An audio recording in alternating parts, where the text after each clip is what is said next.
Alors dans cette vidéo, on va s'intéresser à la stabilité des cycloalcanes. Donc je présente ici les 4 premiers cycloalcanes qui sont le cyclopropane, le cyclobutane, le cyclopentane et le cyclohexane. Et une des premières théories, qui est la théorie de Bayer, impliquait que tous les cycloalcanes étaient plans. Donc le cyclopropane était un triangle, le cyclobutane un carré, le cyclopentane un pentagone et le cyclohexane un hexagone, parfaitement plan dans cette théorie.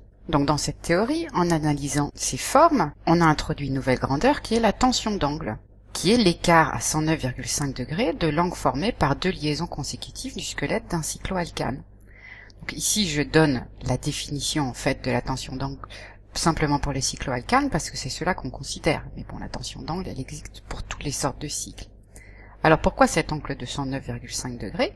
Eh bien parce que c'est l'angle entre les liaisons d'un carbone hybridé en sp3 qui possède 4 liaisons, ce qui est le cas en fait pour tous les carbones qui sont au sommet du cycle. On sait que tous les carbones, quels que soient les cycles, sont liés à 4 éléments différents. Donc on a à chaque fois 2 liaisons représentées sur le cycle et puis 2 hydrogènes qui ne sont pas représentés. Donc normalement on doit avoir des carbones hybridés en sp3 et on sait alors que l'angle idéal entre les liaisons est de 109,5 degrés. Mais là, en fait, comme on impose une géométrie plane, eh bien, en fait, on contraint l'angle entre ces liaisons à être autre que 109,5 degrés. Par exemple, ici, pour le cyclopropane, l'angle dans ce triangle va être de 60 degrés. Pour le cyclobutane, l'angle, cette fois-ci, est de 90 degrés. Pour le cyclopentane, il est de 108 degrés, et pour le cyclohexane, il est de 120 degrés. Donc, il y a bien un écart à cet angle idéal de 109,5 degrés.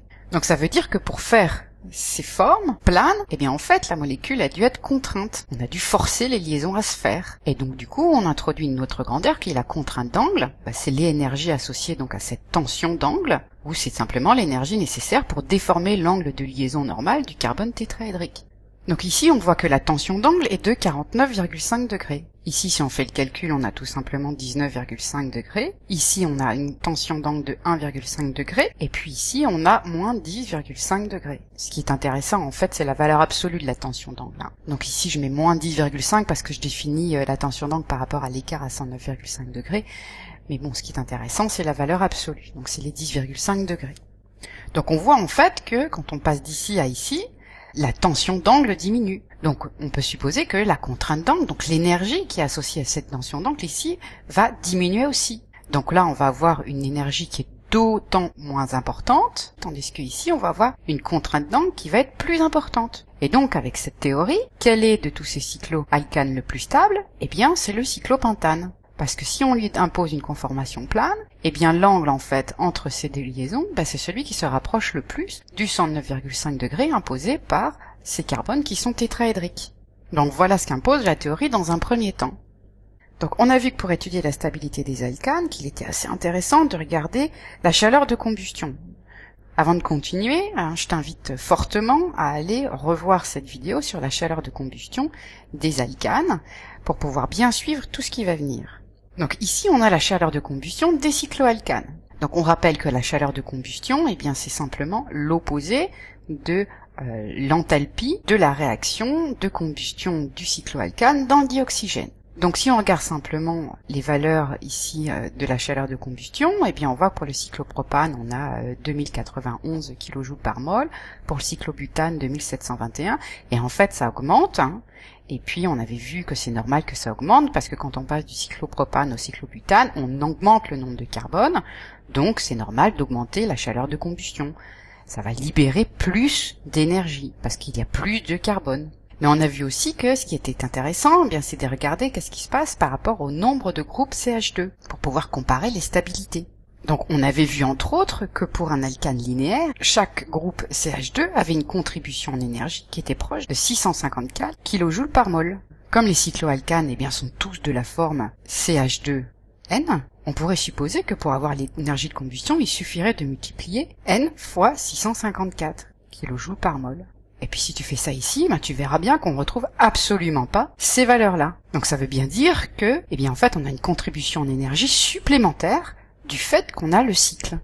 Pour pouvoir avoir une idée de cette différence d'énergie, en fait, on va regarder pour chacun des cycloalcanes ici, la chaleur de combustion par rapport au nombre de groupes de CH2 contenus dans le cycle. Donc pour le cyclopropane, où il y a 3 groupes CH2, eh bien en fait, on va avoir 697 kJ par mol par groupe CH2. De la même manière, le cyclobutane, qui a 4 cette fois-ci groupes CH2, on va avoir 680 kJ par mol par CH2. Pour le cyclopentane, on a 658. Et enfin pour le cyclohexane, 653. Alors avant de continuer pour regarder quelle est la stabilité comparée de tous ces cycles, on va faire un petit diagramme. Je place un axe d'énergie croissant ici, E, et je place ici un groupe CH2 sans tension, typiquement dans un alcane linéaire, et qui va donner par combustion CO2 plus H2O.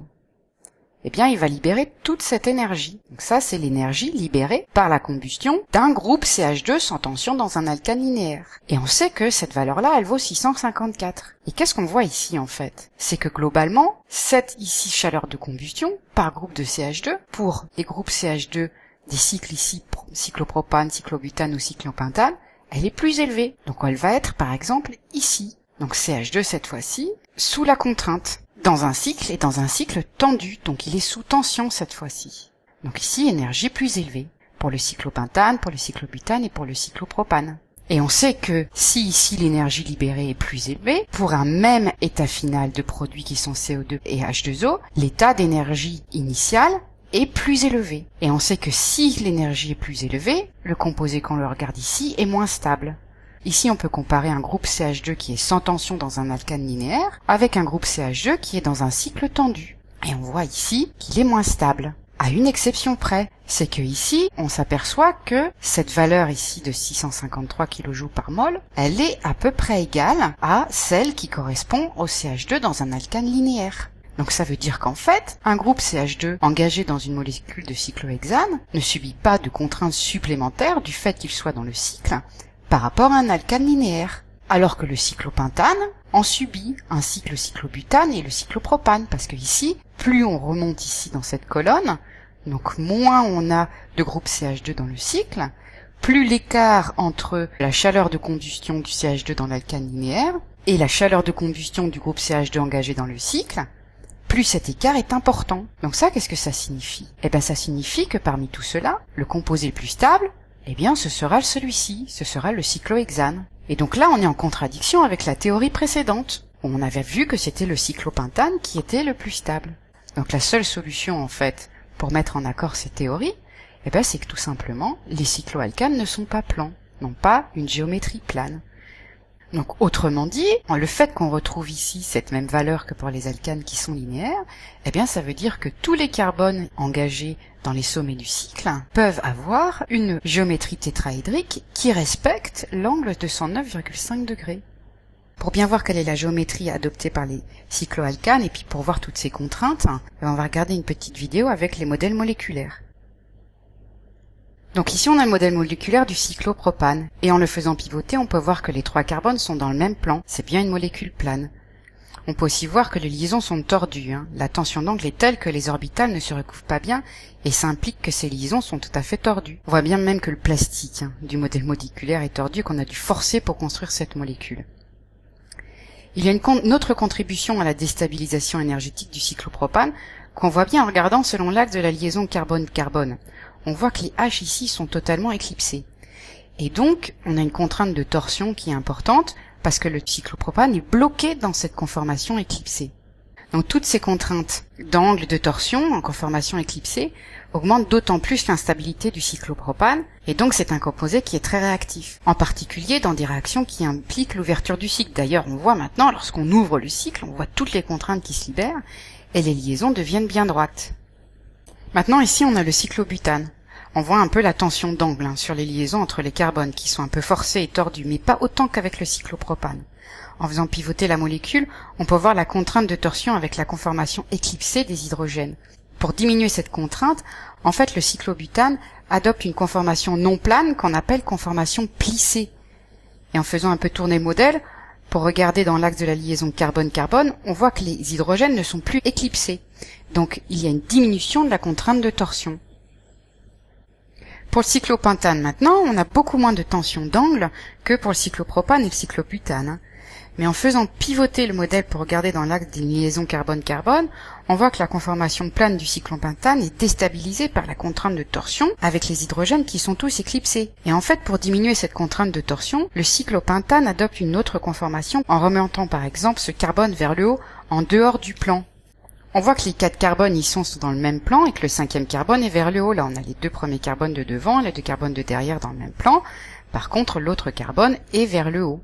Bon, alors comme ça ressemble un petit peu à une enveloppe, et bien on appelle ça la conformation enveloppe. Donc finalement, on va mettre en pratique tout ce qu'on vient de voir sur la stabilité des cycloalcanes dans un petit exercice. Donc ici, on a l'éthylcyclopropane et le méthylcyclobutane, donc éthylcyclopropane et méthylcyclobutane, qui sont 2 isomères de constitution. Les formules brutes des 2 composés que l'on a ici sont les mêmes et sont ces 5H10. Et donc on a 2 questions, lequel est le plus stable et lequel a la chaleur de combustion la plus élevée. Donc ici, on doit comparer un cycle à 3 carbones avec un cycle à 4 carbones. Et on sait que le cyclopropane est le moins stable des 2. Parce qu'il y a beaucoup de contraintes d'angle, avec cet angle de 60 degrés qui est imposé par le cycle à 3 carbones, et puis il y a des fortes contraintes de torsion aussi, parce que cette conformation ici plane du cyclopropane impose des hydrogènes ici éclipsés. Et on sait que ces contraintes ici, globalement pour ce cycle, sont beaucoup plus fortes que pour celui-ci. Donc quel est le plus stable? Eh bien en fait ce sera le méthylcyclobutane. Et ayant répondu à cette question, on a immédiatement répondu à la question suivante. Parce qu'on sait que le composé qui est le plus stable, lorsqu'on a 2 isomères, on compare ici 2 isomères avec le même nombre de carbone, eh bien le composé qui est le plus stable a la chaleur de combustion la plus faible. Et si tu veux t'en convaincre, tu vas revoir la petite vidéo sur la chaleur de combustion des alcanes. Donc celui qui a la chaleur de combustion la plus faible est le méthylcyclobutane, donc celui qui a la chaleur de combustion la plus élevée est l'éthylcyclopropane.